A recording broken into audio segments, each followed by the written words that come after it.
Snallygaster. For centuries, a large winged beast known as the Snallygaster is said to have terrified the people of Frederick County, Maryland. The dragon-like beast is described as a half-reptile and half-bird living deep in South Mountain's caves. The mysterious creature is said to swoop silently down from the sky, stealing farm animals and children from the unsuspecting farm folk. Some say it's real. The area was settled by German immigrants beginning in the 1730s, who called the creature a Snallygaster, meaning quick spirit in German. The earliest folklore mixes half-bird features with the nightmarish features of demons and ghouls. Other descriptions describe the beast as a half-reptile, half-bird with a metallic-like beak lined with razor-sharp teeth. Sometimes it is described as having octopus-like tentacles. The earliest stories claim that this monster sucked the blood of its victims. The Snallygaster has one widely known enemy called Dweyo. The Dweyo is reported to be a mammalian biped with features similar to those of a wolf but the stance and stature of a human. The Dweyo and the Snallygaster have reportedly had vicious encounters dating back to the early settlement of the Middletown Valley.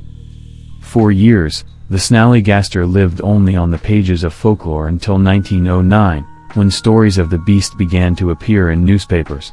Encounters between local residents and the winged creature in February and March 1909 described it as having enormous wings, a long pointed bill, claws like steel hooks, and an eye in the center of its forehead.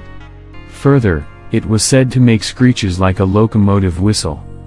A February 1909 article claimed that a man had been seized by the winged creature, which proceeded to sink its teeth into his jugular and drain the body of blood before dropping it along a hillside. The story was carried prominently in Middletown, Maryland's Valley Register, and soon spread far and wide, so much so that the Smithsonian Institution offered a reward for the hide. U.S. President Theodore Roosevelt reportedly considered postponing an international trip to hunt the beast personally. In the early issues, the flying beast seemed to be everywhere at once. In New Jersey, it was reported that its footprints were first discovered in the snow. In West Virginia, it was said that the flying beast almost caught a woman near Scrabble, was found roosting in a farmer's barn, and laid an egg the size of a barrel near Sharpsburg.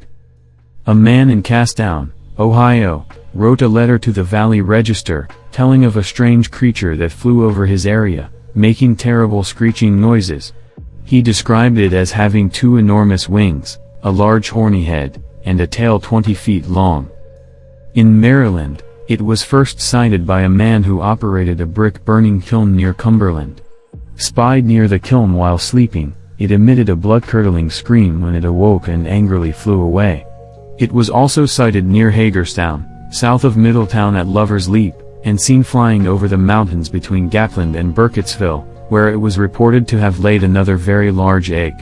The last sighting in Frederick County occurred in March 1909, when three men fought the creature outside a railroad station for nearly an hour and a half before chasing it into the woods of Carroll County.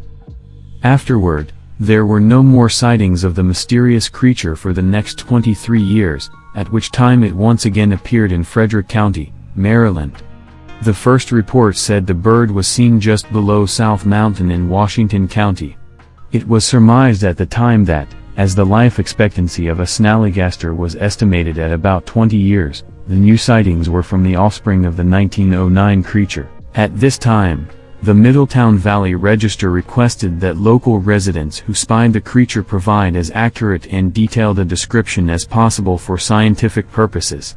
Two residents soon reported having seen it just east of Braddock Heights, flying about 25 feet overhead, confirming the descriptions published the previous week. The next thing I heard about the Snallygaster was that it had died in Washington County when it was overcome by the fumes of a moonshine still and fell from the sky into the 2,500-gallon vat of alcohol. According to the story, revenue agents soon arrived and destroyed both the beast's vat and carcass. No appearances have been reported since.